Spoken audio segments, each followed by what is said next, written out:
Hey everybody, and welcome to another episode of Death By, where contestants will earn reps for their arguments or fear elimination. I'm your host, Lauren Kalil. Whoever I decide has the best arguments through the final round will stand on top of the podium and earn 30 seconds to talk about a topic of their choosing. On today's episode, we have the Chief Executive Officer over at Matt Fraser's training camp, HWPO, Matt O'Keefe. We have the managing editor and the man in charge at Morning Chalk Up, not to mention an associate professor of history, Joe Genetin-Pilawa. The owner and head coach of Underdogs Athletics, and he's also a former musician, Justin Cotler. And affiliate owner and CrossFit analyst, Chase Ingraham with Get With the Programming, also posing in as Rapunzel today. Beautiful tiara. I'm the only one without a second talent aside from their job. This is very disappointing. You wear many hats, O'Keefe. It's okay. Let's play Death By. Topic 1. Last week, CrossFit announced that Jocko Fuel will be the official partner of the Noble CrossFit Games. The founder of the brand, Jocko Willink, is a 15-year CrossFit affiliate owner. He has a mission of helping people become stronger, faster, healthier, and better. What are your thoughts on this new partnership, and is it a big enough company to be the official partner? O'Keefe, we'll start with you. 30 seconds on the clock. Yeah, I don't think that being big enough is a real question. I've done this with Wadapalooza. I think you look at partnership and look at the total value a company can bring. And obviously him being an affiliate owner, what a great storyline that is. And his platform being involved in our space is huge. So this is a win. It's really good for the space. I'm excited to see how involved he'll get, and it should be a great partnership. Cotler, what are your thoughts on this one? So I have to be honest, don't know much about Jocko Fuel. Big fan of Jocko's kids' books, though. The Warrior Kid is a big hit in our house. I read it to my daughter before she goes to bed at night. Here's what I think, guys. At the end of the day, we need to make sure that we're creating partnerships that are pushing the sport forward and creating opportunities for athletes to make more money, for the sport to reach more visible, become more visible. I think it remains to be seen whether this is a good partnership or not. Okay, Joe, what are your thoughts on this? Yeah, I agree with Justin and Matt on this one. I don't know much about the energy drink or the protein shake, but I do love Jocko's book, Extreme Ownership. It's one of my favorite books, and I've used his insights from that book to shape how I understand myself as a university professor, as a CrossFit coach, partner, and a parent. All right, Chase, any thoughts on this one? I think it's good to see the games to align with more brands that align with CrossFit brand itself. I think one of the biggest drawbacks back in the day, or not back in the day, a couple of years ago, was when Monster came on board and the huge pushback that the community gave. And now you see these brands taking on, like O'Keefe said, it doesn't matter how big they are, but how big are they are in the space of CrossFit. You have someone like Jocko, who's a former Navy SEAL, current affiliate owner. I think aligning with brands that align with CrossFit's training methodology and brand is something good for the CrossFit Games.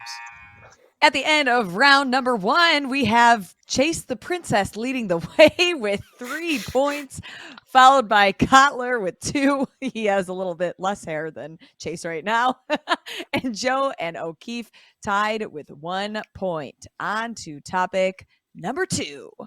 European team athlete Zach George recently announced that he will not compete with his team training BFG at SemiFinals, as he is joining the British TV show Gladiator.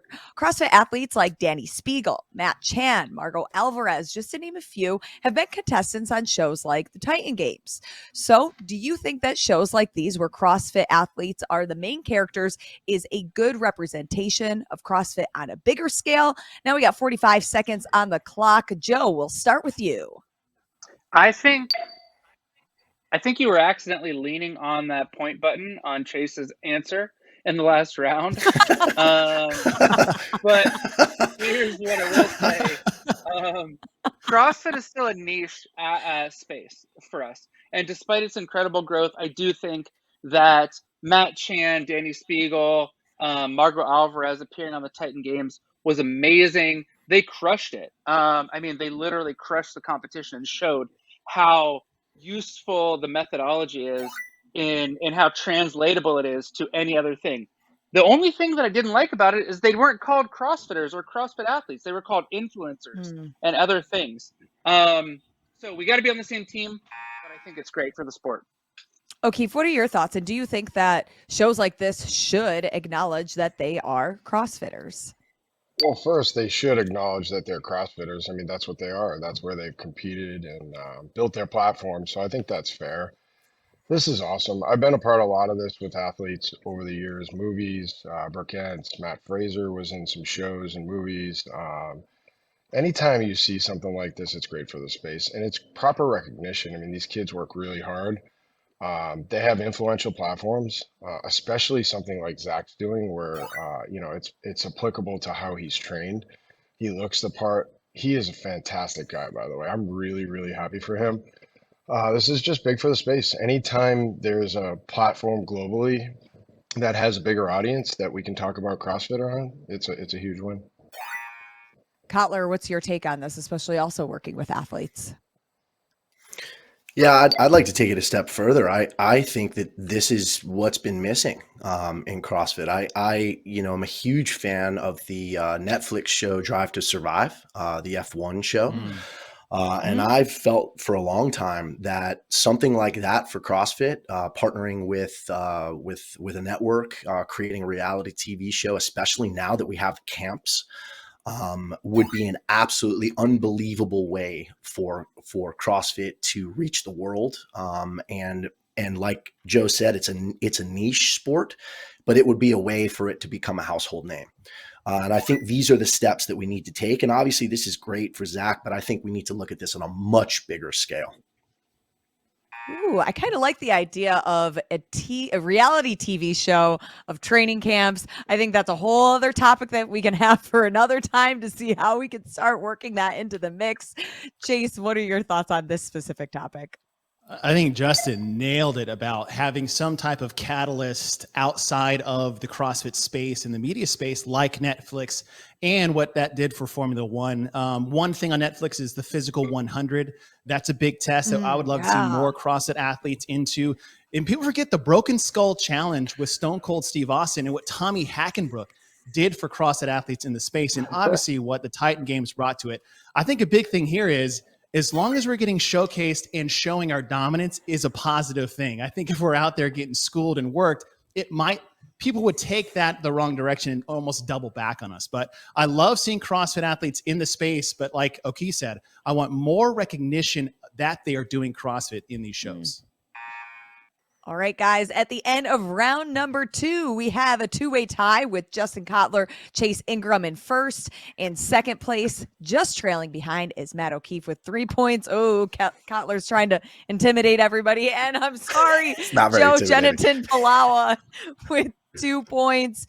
You are unfortunately eliminated. Goodbye, Joe. On to topic number 3. SemiFinals, they kick off next week, and training camps are stacked with athletes who are competing. The folks over at Franlung, they recently compiled some stats pertaining to training camps, and we were able to gather the numbers of which training camps have certain athletes and the numbers behind them. Some of the training camps that have multiple athletes that are ranked in CrossFit's top 100 worldwide ranking include Mayhem with 25 athletes, HWPO and Proven with 14, Training Think Tank with 11, and Underdogs with 6, just to name a few. But aside from the numbers, how should the training camps define success at semifinals? 1 minute on the clock. Cotler, we will start with you. Yeah, I think each camp is going to define success differently depending on what their culture is. For us, it's, are we being true to our culture? And for us, it's, are we helping our athletes reach their maximum potential in sports and in life. And at the end of the day, that for us is success. Are we able to create opportunities for our employees, for our coaches, to help them create their brands and to create financial stability? These are all things that for us define success. It's amazing, obviously, to have athletes in the top 100. If you look beyond that, we have 25 athletes competing at semifinals around the world in 5 different regions. That's all amazing. But at the end of the day, it's, in my opinion, are you helping your athletes and the people around you and the people in your culture reach their maximum potential? And that for us is success. O'Keefe, you also have a training camp and help athletes. Tell me what HWPO is doing to define success at the semifinals. Chase, you take that crown off because you're feeling it slip through your fingers. Oh, I mean, I love much it. aligned with Justin, success is individualized, whether it's a team unit or an individual athlete. It really isn't about us as a camp. I mean, we work really hard, and I know Justin would agree with this. We've spent a lot of time together that it's about us helping people be their best, be proud of what they do and their performance, reach their goals. It's really if we're doing our best job, that's what it's about, right? And it's really prideful for us to see so many people in that category, top 100. We have 67 athletes competing at semifinals system wide. We're so proud of that. When we want to work really hard so that each of them have their best experience and their best performance. It's again just not about us. I like that. Okay, Chase, do you want to try to put your crown on before you answer, or are you going to wait until after? No, I don't need to crown the show on the best. I've already proven that. So. Ooh, throwing shade. All right. What are your thoughts on this one? I mean, O'Keefe and Cotler can speak to this because of the camps that they're in, but the metrics are viewed differently across the board. And most people, maybe in the fan state, is like, well, how many did you get to the games and where did they place is one measure of that. But I look at the training camps as a lot like I look at affiliate success. If you look at the affiliate model in general, it's like, listen, you could have the world's largest affiliate, 400 to 500 people. And if everybody's miserable and the coaches are terrible, is that a really successful affiliate because you're looking at a dollar amount or a member amount? But is it more in the fact of the lives that you're changing, the effect that you're having on people individually, and the camp that you create as far as a community and the culture that you have? And I think all of that is defined individually within the camps itself. So I think a measure of success is, yes, how many people did you get to semifinals games and what was their success there? But I like what both O'Keefe and Cotler were talking about, is that the culture you create inside and the effect that you have on people outside of the competition floor, I think is a huge measure of success for these training camps themselves. All right. At the end of round number 3, hopefully Joe Genetin-Pilawa didn't go far because we have a tie of who gets to be eliminated next. Matt O'Keefe and Chase Ingraham on the chopping block with 5 points. So Joe, let's bring him back. Who does he decide stays and who does he decide is in the background with you? Oh man, I didn't realize this was part of the game, but That's a lot of power for accidentally Joe. Just because you were accidentally leaning on the points button in round 1, and I think that messed me up a little bit. Chase is out. O'Keefe goes on. Oh, man. Oh, See ya, wow. Ruthless. That's rough. It's 'cause I I think have it's the hair. hair. I think he's just Just jealous, Chase. Just I jealousy. am Hey, since you're in Dallas, can you bring that crown over to TPC Craigie Ranch, please? Yeah. You give me a backstage Nice. pass. I'll be right. I mean, there, even buddy. if Justin wins it, I'll ship it to him. I love it. I love it. Perfect. All right, Chase, sorry, you have been eliminated, and we will continue with Matt O'Keefe and Justin Cotler into topic number 4.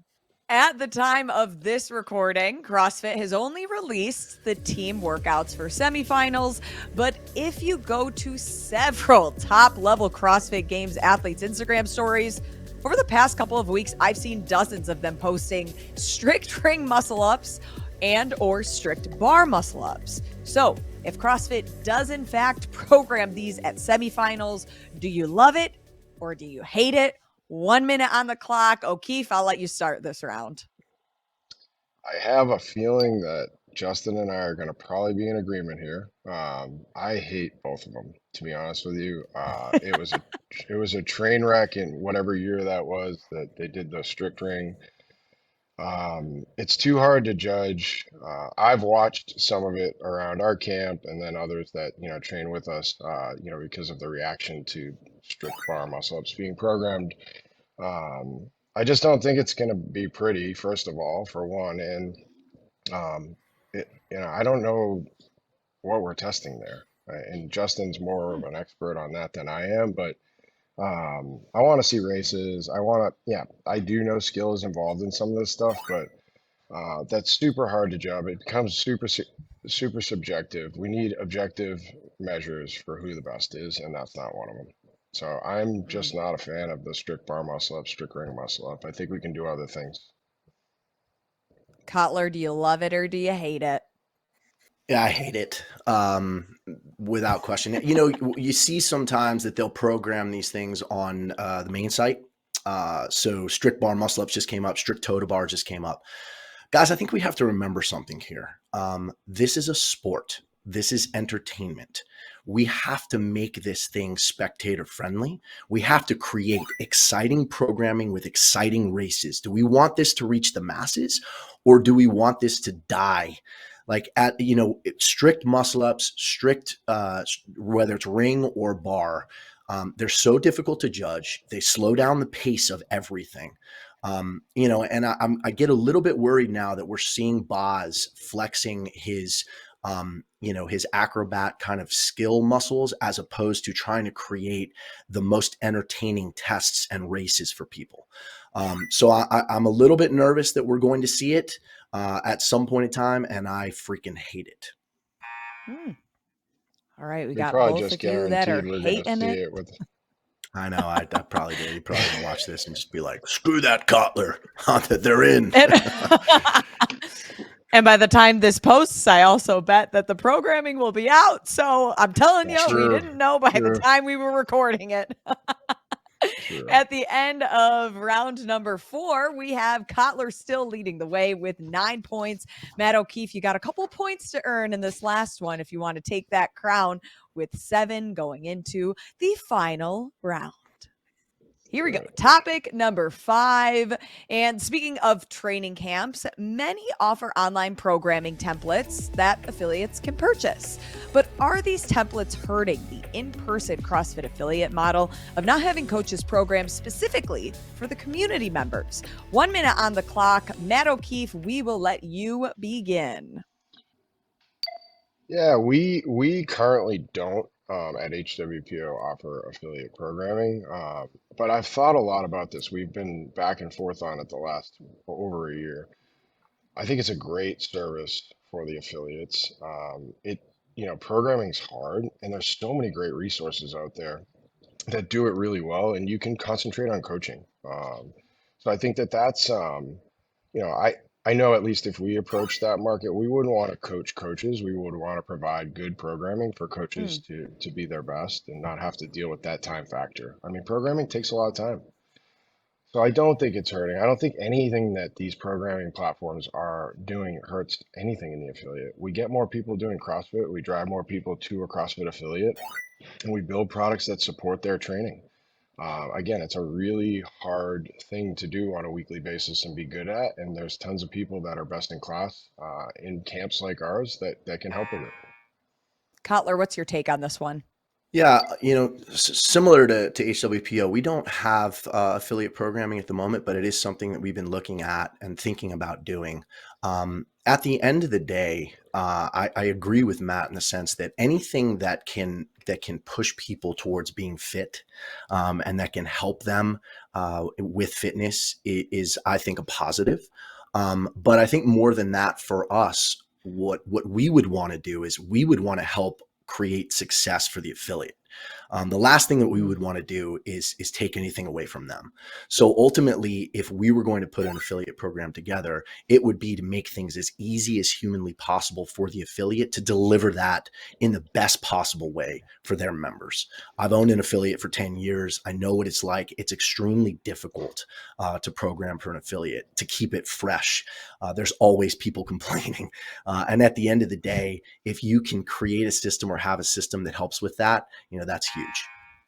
And at the end of the final round, Matt O'Keefe so close with 9 points. It's a tough race. But Bridesmaid Justin again. Cotler, Bridesmaid brother. again. 2 times, baby. 2 times. Yes. 2 times, Justin Cotler has advanced to our podium pedestal. You now got 30 seconds on the clock. Topic of your choosing. You may begin. Yeah, so I'm going to get on the soapbox a little bit and talk about the lack of information about the prize purse for semifinals. What are we doing, guys? We've increased the spots to, in some places, as many as 12 athletes, and we still don't have information on what the prize purse is going to be. Are you telling me that some of these athletes might not make any money for finishing in a qualifying position at the games? Are we moving forwards or are we moving backwards?